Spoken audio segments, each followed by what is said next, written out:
কামৰূপৰ হাজোত গাড়ীৰ চালকক উপৰ্যুপৰি প্ৰহাৰ কৰি দুৰ্বৃত্তৰ পলায়ন।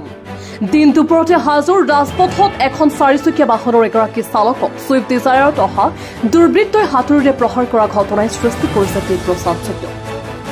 AS01BX2866 নম্বৰৰ এখন ছুইফ্ট ডিজায়াৰত অহা দুৰ্বৃত্তই চাৰিচকীয়া বাহনখনৰ চালকক আক্ৰমণ কৰি পলায়ন কৰে। হাজো আৰক্ষী থানাৰ নাতি দূৰৈত দুৰ্বৃত্তই বাহন এৰি থৈ পলায়ন কৰে বুলি জানিব পৰা গৈছে। দুৰ্বৃত্তই এৰি থৈ যোৱা গাড়ীখনৰ ভিতৰত হাজো আৰক্ষীয়ে হাতুৰি চোকা অস্ত্ৰ উদ্ধাৰ কৰে। ৰাজপথত চালকক প্ৰহাৰ কৰি এৰি থৈ যোৱা ছুইফ্ট ডিজায়াৰ বাহনখন হাজো আৰক্ষীয়ে থানালৈ লৈ আনে। এনে ঘটনাৰ সন্দৰ্ভত হাজো থানাৰ আৰক্ষী অনুসন্ধান চলাই থকা বুলি জানিব পৰা গৈছে। হাজোৰ পৰা কমলাকান্ত দাসৰ ৰিপৰ্ট, প্ৰতিদিন লাইভ।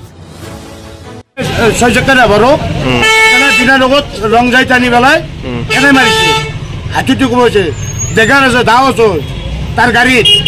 কোন ঠাই এইটো? এইটো হাজাৰপাৰা চলি এইটো কোন ঠাই? এতিয়া ক'ত হাজো মাৰিছে মা মানুহ পলাইছে নেকি ড্ৰাইভাৰ? সি পলাইছে এইপিনে। আমাক মাৰিছে নেকি? কাকো মাৰা নাই, সি হাতীটো মাৰিছে। সি ড্ৰাইভাৰ ছয়চকীয়া ড্ৰাইভাৰ। কি কি আছে গাড়ীত? গাড়ীত দাও আছে, জেগাৰ আছে, হাতুৰি আছে।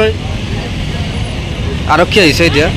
এতিয়া এই পলাইছে এতিয়া পুলিচ আহিছে, পুলিচ কাৰণে এতিয়া লৈ যাব গাড়ীখন। কাক মাৰিছে মানে? নাই, তাকে মাৰিছে, তাক মাৰা নাই, সি পলাইছিল না, ড্ৰাইভাৰকো মাৰিছে।